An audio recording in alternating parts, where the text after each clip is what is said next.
Profiles in Cinemania, David Bowie. Have you ever been tempted to put on your red shoes and dance the blues? Do you ever feel like we could be heroes, just for one day? Have you ever been afraid of Americans? Or thought to yourself, this ain't rock and roll, this is genocide? If you answered yes to any of these questions, then odds are you've been exposed to Bowie. While exposure to Bowie is typically non-fatal, side effects include, but are not limited to, fabulous makeup, eccentric clothing, amazing hair, ambiguous gender and or sexuality, marriage to supermodels and or genre-spanning artistic influence. January 8, 1947, in a London suburb, David Robert Jones was born, and the world hasn't been the same since.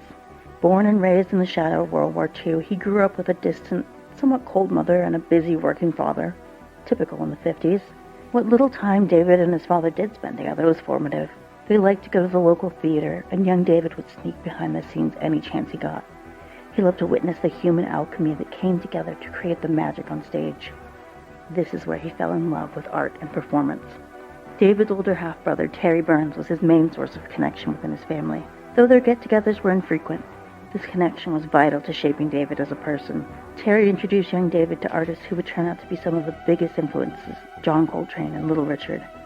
Tragically, Terry succumbed to schizophrenia and died young.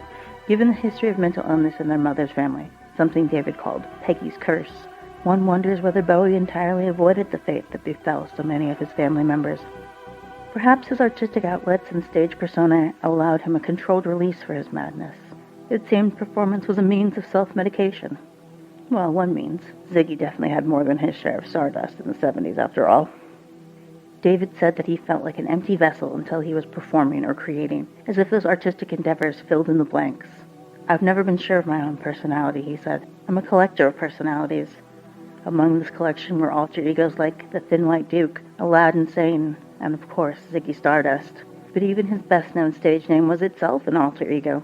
The name David Jones was as banal as the suburban childhood he longed to escape, and using it risked his being confused with the frontman of the Monkees, so it had to go. He wanted a sharp name, similar to Mick Jagger, and drew inspiration from Jim Bowie, the Texan, known for his big old sharp knife and his fateful last stand. Bowie created all of these personas so he didn't have to expose his real self on stage. To Bowie, there were no absolutes.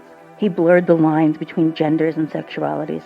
His wardrobe contained dresses, tailored suits, high heels, wigs, and pieces of clothing that were so far out of the norm they had no assigned gender.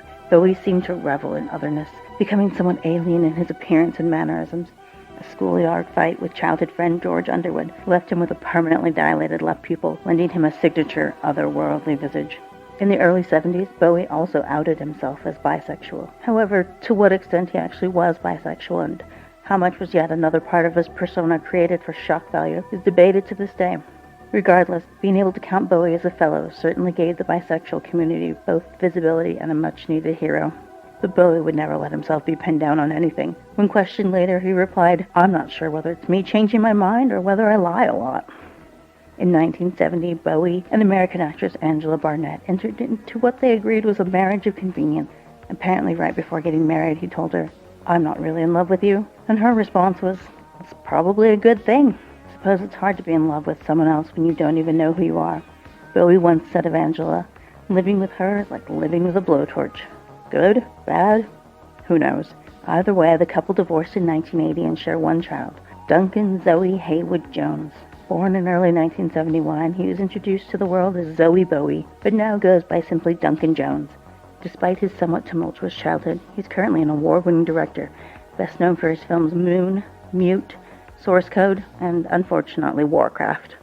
Perhaps his search for self was what drove Bowie's wanderlust. His childhood obsession with America led him to move there. But later, he said that America made him feel like a foreign body that couldn't help but absorb what was around him. In 1974, he tried New York for a minute, but then switched coasts and settled in LA because, as he put it, he detested the place and thought that being there would help him get better at socializing. Apparently everybody hates LA, even Bowie. 1976 saw Bowie pick up stakes again, this time to West Berlin, partly to get clean, partly to explore the burgeoning German music scene. He worked with Brian Eno to create 3 albums later known as his Berlin Trilogy.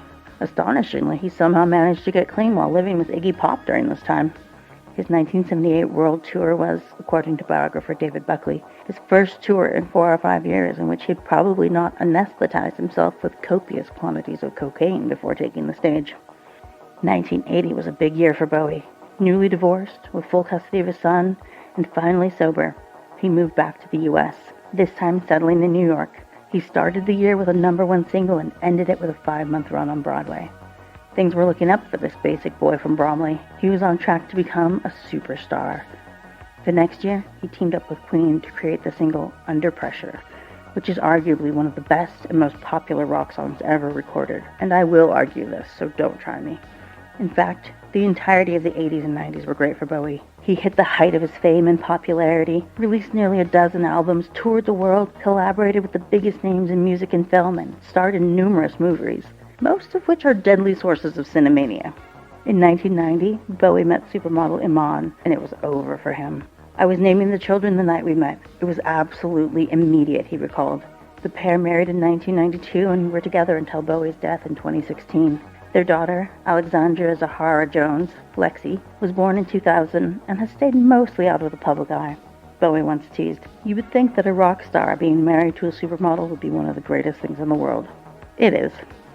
After the turn of the century, Bowie slowed down a bit, but he never stopped creating. While he wasn't as prolific as in previous decades, he still played supporting roles in movies and TV shows, contributed to soundtracks, voiced video and PC game characters, and even voiced a character in a SpongeBob SquarePants TV movie. His daughter loved the show, so he asked to voice the character, and who in their right mind would turn down Bowie? Of course, he also produced a few albums.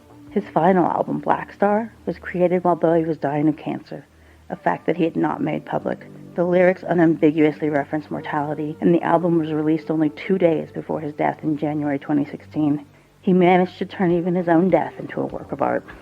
"Everything is rubbish, and all rubbish is wonderful," Bowie once said. He saw the beauty and brilliance in change. He constantly questioned his place in the universe and continually created music, dance, acting, sculpture, video, all in an effort to figure out how he fit into the grand design. "I never became what I was supposed to be," he once told an interviewer. "I just didn't know how to." There's no hint of sadness or even regret in his voice. This was just a matter-of-fact statement about his life. Who knows what he thought he was supposed to be, because it's hard to imagine him as anything other than what he was. During his lifetime, and posthumously, Bowie received more awards and accolades than we have time to list. Besides an honorary doctorate, which he accepted, and a knighthood, which he declined, a species of spider and an asteroid are among the many things that bear his name, or at least one of them. His songs and albums are enlisted in every best-of article that even thinks about rock, and his persona has become ubiquitous in popular culture. Where haven't you seen the Aladdin saying lightning bolt face paint? He's influenced and continues to influence countless artists across all genres and mediums. Bowie has become almost a concept more than a person, and that's probably the way he would have liked it. This has been another Profile in Cinemania. This episode was written and performed by Hope Bravo. Yes, that's my real name. Mixing, mastering, and sound design by Ethan Ireland. Music by Karl Casey at White Bat Audio. Profiles in Cinemania is a product of the Cinemania Society, LLC.